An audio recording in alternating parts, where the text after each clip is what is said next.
Queridos, como é bom estarmos em família e com esse objetivo de levar Cristo Jesus a outras pessoas. Vamos acompanhar agora a ministração do pastor Diogo, da Igreja Bola de Neve. Olá, meu irmão, minha irmã que está aí conectado nessa conferência tão especial nesse dia 7 de setembro de 2020. Eu quero trazer uma palavra ao teu coração nesse momento tão diferente que nós vivemos como nação e como mundo, não é mesmo? Mas antes eu gostaria de orar. Se você puder, feche teus olhos, curve tua cabeça. Eterno Deus e Pai, eu coloco a minha vida e a vida dos meus irmãos que estão nos assistindo agora diante de Ti. Consagramos a Ti nossa vida, o nosso espírito colocamos também em Suas mãos.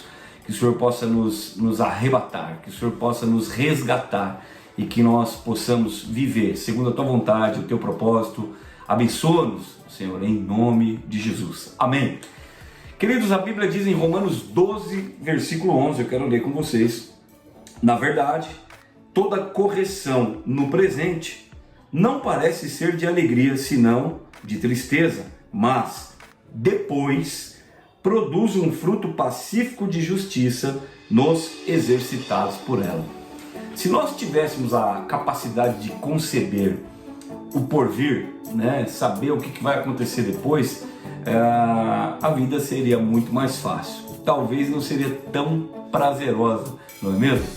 Eu acredito que esse é o momento onde todos nós ficamos imaginando o que vai ser na minha vida, o que eu vou fazer no depois, como vai ser minha família, como será o meu ministério, como será as minhas finanças, a minha saúde, não é mesmo?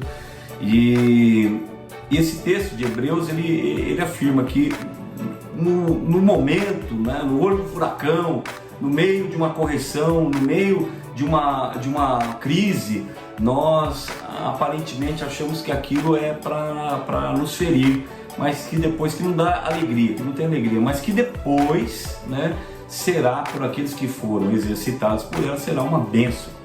Se nós pudéssemos, antes de nos converter, saber que a vida com Cristo é maravilhosa, então nós entregaríamos nossa vida antes. Se nós pudéssemos saber que o fruto de uma semeadura fosse uma colheita centuplicada, nós teríamos obedecido o que as Escrituras dizem a esse respeito antes. A grande questão é como passar por esse período.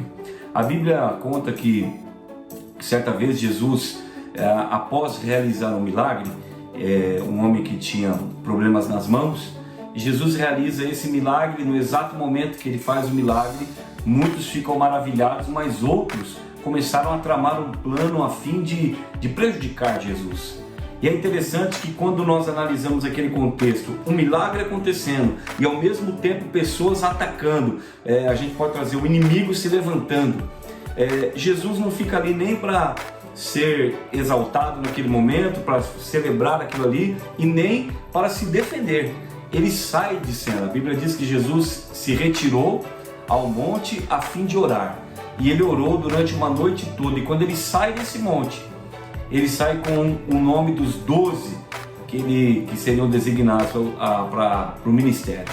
É interessante que quando a gente sai de cena para buscar o Senhor, quando nós voltamos, pensa comigo, se você está aqui, esse é o lugar do milagre ou da perseguição, da crise, da bênção. Jesus sai de cena. Quando ele volta, ele não volta aqui, ele volta à frente, ele já volta no cumprimento do propósito. E é sobre isso que eu quero falar com vocês. Depois, onde você vai sair depois dessa crise? A questão não é fazer muitas coisas, a questão é se retirar para orar, para buscar a Deus. Esse é o momento que eu creio que a igreja deve se voltar em oração, deve se voltar ao jejum, para consultar ao Pai, assim como Cristo consultou. E quando a gente sair dessa crise, não vai ser para consertar as coisas, mas nós vamos continuar segundo o propósito o qual Ele mesmo determinou. Acompanhando tantas pessoas, né, nos aconselhamentos como pastor, eu tenho visto que algumas pessoas geraram marcas. Marcas essas que talvez talvez elas são permanentes na vida. Eu me lembro da história de Mefibosete. Mefibosete era o filho de Jonatas, que quando Saul morre, Jonatas também morre, tudo numa sequência, e a babá de Mefibosete, que era um príncipe, era ali a sequência, né, de uma família real, a babá, com toda a boa vontade, corre para tirar ele de casa, para que ele também não seja assassinado, e ela cai e ele fica paralítico, né, permanente, né, de uma forma permanente. Ele então é levado para uma cidade chamada Lodebar, que significa cidade de silêncio, cidade sem pasto. É mais ou menos um confinamento. Eu não acredito que teria naquela época nenhuma empresa de férias, né, oferecendo um pacote para Lodebar, um café da manhã incluso. Era um lugar onde não tinha, era distante do rio, era uma cidade que as pessoas se escondiam ali mesmo, ou ficavam confinadas, ou ainda isoladas, né? Muito parecido com os dias de hoje. E quando Davi baixa toda aquela poeira e Davi assume o trono, o rei assume o trono, o próprio rei manda trazer a Mefibosete de lá. Quando ele chega diante do rei Davi, ele se compara a um cão morto, né? O isolamento tem essa capacidade de trabalhar com a sua identidade, sabe? De te diminuir, de acabar com a sua perspectiva de um depois melhor. E Mefibosete diz: eu sou um cão morto, eu atrapalho as pessoas, eu causo repugna e tantas outras coisas, né? Eu sou um problema. Mas o rei Davi não enxergava isso. O rei Davi enxergava Mefibosete como um príncipe. E esses são dias que você precisa entender que o teu rei, né, te chama como um príncipe, como uma herança. E nós temos que entender que o depois vai ser diferente. Mefibosete é restituído com todas as riquezas do rei Saul. Ele agora tem um lugar à mesa junto do rei Davi. Imagino que aqueles que o tratavam também como um cão morto, que até passar por ele chutavam, agora fala: esse cara, o que ele falar é importante, porque ele está sentado na mesa do rei. Charles Spurgeon disse uma palavra a esse respeito. Ele diz assim, que a mesa do rei é um lugar nobre para esconder pernas defeituosas.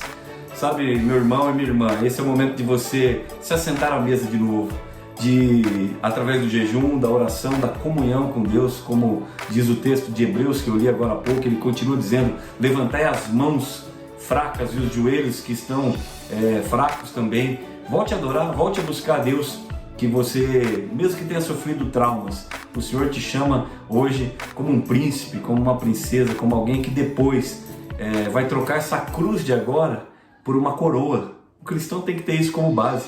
E eu encerro dizendo algo. As pessoas estão falando: o que mudou? O que mudou? Deus tem palavras ao nosso respeito, à nossa nação, e palavras também que são reveladas na Bíblia, a se cumprir. Quando você via na Bíblia que um rei caía, a Bíblia sempre diz assim, né? Caiu todo mundo, o governo, as pessoas. Se você troca o governo nos dias de hoje, né? Estamos aí à beira de eleições. Quando troca um prefeito, troca um presidente, quando troca um governador, a equipe que trabalha com ele também é trocada. Isso é uma coisa natural e comum até mesmo de nós vermos. E a questão é: o que mudou para nós? A minha Bíblia, a tua Bíblia diz que um dia um anjo apareceu para Maria, mãe de Jesus, e disse: você vai conceber o Messias e o seu reino jamais terá fim.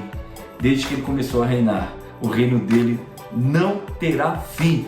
Então, se o rei não mudou, eu tenho que te dizer uma coisa: nada do que está escrito, nada do que foi revelado pelo Senhor mudou. Ele é o mesmo, ele está para te abençoar. E hoje, assim como o rei Davi, com uma palavra mudou a vida de Mefibosete, uma palavra do Senhor ao nosso respeito mudará a nossa vida e a nossa história. O Salmo 23, tão conhecido por nós, diz: o Senhor é o meu pastor, e dele não tenho falta e nada me faltará. A pergunta que eu devo fazer e você todos os dias: ele ainda é o meu pastor? Que nós possamos nos comportar como ovelhas desse pasto maravilhoso. E eu tenho certeza que o Senhor, quando nós nos retirarmos para o secreto orar, Ele não vai nos devolver para consertar as coisas, mas Ele vai nos colocar dentro do propósito que Ele determinou. Felicidade nós só temos no propósito, e propósito nós só encontramos em Deus. Que Deus abençoe a tua vida, que Deus abençoe o Brasil, que Deus abençoe a nossa nação, que Deus abençoe a igreja brasileira, e que o plano dele, que há de se cumprir, nós estejamos incluídos em o nome de Jesus. Um abraço.